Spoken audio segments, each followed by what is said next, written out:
On a quiet Sunday, headlines blared, "Border shut down," and "Trump rages as Canada blocks Alaska route." At the Beaver Creek crossing in the Yukon, semi-trucks lined up for miles, engines off, drivers anxious. They carried everything from groceries to medical supplies, now stranded. A stark sign read, "Commercial transit to Alaska, suspended pending toll payment agreement." This wasn't a minor dispute. It was a geopolitical earthquake. Across other crossings, commerce slowed to a trickle. Families in RVs and tourists were turned away, their plans shattered. The air was thick with confusion and anger. The U.S.-Canada border, once a symbol of friendship, now felt like a wall of policy and pride. For Alaskans, the news was devastating.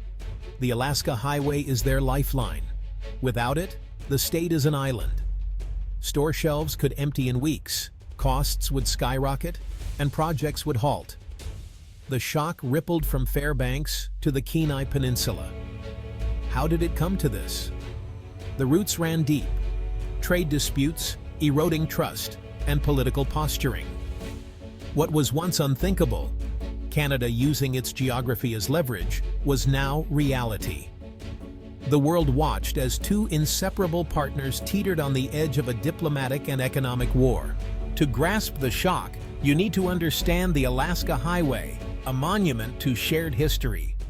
Built during World War II, it was a lifeline to defend Alaska from potential invasion. The challenge: 1,500 miles of wilderness, conquered by U.S. Army engineers with Canadian consent. In just 8 months, they carved a path through brutal conditions. After the war, the highway became a corridor for prosperity and adventure. Canada took over its sections, improving it over decades. The Alcan became the ultimate North American road trip, a symbol of open borders and friendship. For Alaskans, it's the indispensable link to the lower 48. The highway's existence was built on mutual support. Now, Canadian officials turning away American trucks feels like a betrayal of that legacy. The Alcan, once a bridge, is now a barrier. The waiting trucks are a stark reminder of how quickly bonds can break. The idea of Canada imposing a toll on American transit to Alaska was once unthinkable. The U.S.-Canada relationship thrived on reciprocity and trust, with economies and security deeply intertwined. Disagreements were managed quietly, until now. The toll is more than a trade dispute. It's a challenge to Alaska's right of access. Charging Americans to reach their own state feels punitive and hostile. Experts warn this is the kind of tactic used by rivals, not allies. The foundation of trust is eroding, replaced by transactional politics. Canada sees the toll as a desperate measure to get Washington's attention. But in playing hardball, both sides risk permanent damage. The cooperative spirit has given way to nationalism and resentment.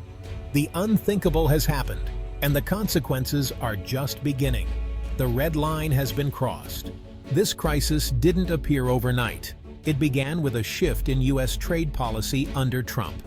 The America First approach replaced decades of free trade, targeting even close allies like Canada. Tariffs on Canadian steel and aluminum in 2018 were justified as national security, deeply offending Canadians. Canada retaliated, sparking a tit-for-tat escalation that poisoned relations. The renegotiation of NAFTA into USMCA was fraught with tension, leaving Ottawa wary and resentful.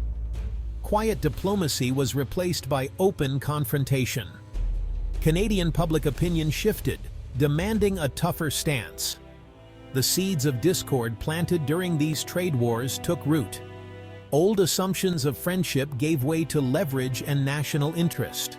The stage was set for a full-blown crisis. President Trump's response to Canada's ultimatum was explosive. He accused Canada of extortion, vowing the U.S. would not back down. Trudeau, calm but firm, insisted Canada had been a reliable partner but could not be ignored. The war of words escalated into action. Canada halted all U.S.-bound commercial traffic to Alaska. Trump ordered a review of all cross-border agreements and threatened massive tariffs on Canadian autos. The standoff spiraled, each side escalating to avoid appearing weak. For Trump, backing down was unthinkable. For Trudeau, capitulation was political suicide. Both leaders were locked in a dangerous game of chicken. The Alaska Highway was now the battleground. Personal animosity fueled the crisis. The world watched as the U.S. and Canada, once close allies, became adversaries. The consequences were immediate and severe. The diplomatic fire was raging. For Alaskans, the highway closure was a catastrophe. The state's fragile supply chain was severed. Store shelves began to empty. Prices soared. Small businesses faced ruin as inventory was stranded in Canada. Truck drivers, unpaid and stranded, watched their cargo spoil. Construction and resource industries ground to a halt. Critical shipments were blocked. The ripple effects spread. If workers were laid off, local economy suffered. Families were caught in the crossfire, stranded at the border with nowhere to go. Military families moving to new bases were separated from their belongings. The blockade was a chokehold on the entire state. The human cost was measured in sleepless nights and mounting debt. The political standoff had devastating real-world consequences. Ordinary people paid the price for a diplomatic feud. The crisis was no longer abstract. It was personal. Alaska's future looked uncertain and cold. The cost was measured in lives, not just dollars. As the crisis deepened, experts warned of lasting damage to U.S.-Canada relations. Trust, the currency of alliances, was being shattered. Every threat and retaliation created new resentment, making future cooperation harder. Escalation was now the norm. Each side felt compelled to outdo the other. Security partnerships like NORAD were at risk, as political feuding corroded operational trust. America's global reputation suffered. If it couldn't maintain ties with Canada, what did that signal to other allies? The dispute weakened alliances, making it harder to address global challenges. Even a negotiated settlement would leave scars. If Canada capitulated, resentment would linger. If the U.S. gave in, it set a dangerous precedent. The old playbook of quiet diplomacy was gone. Public confrontation and coercion threatened to redefine the relationship. The most successful bilateral partnership in the world was at risk. The point of no return was near. The fallout extended far beyond North America.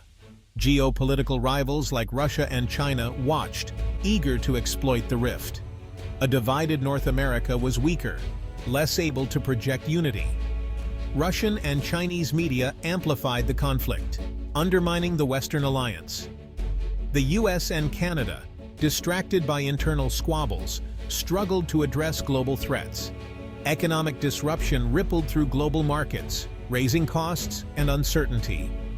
Investors grew wary, supply chains rerouted, and global trade suffered. When the U.S. and Canada fight, the world feels the tremors. The only winners are those who benefit from a weaker, divided West. The cost of this feud is global instability.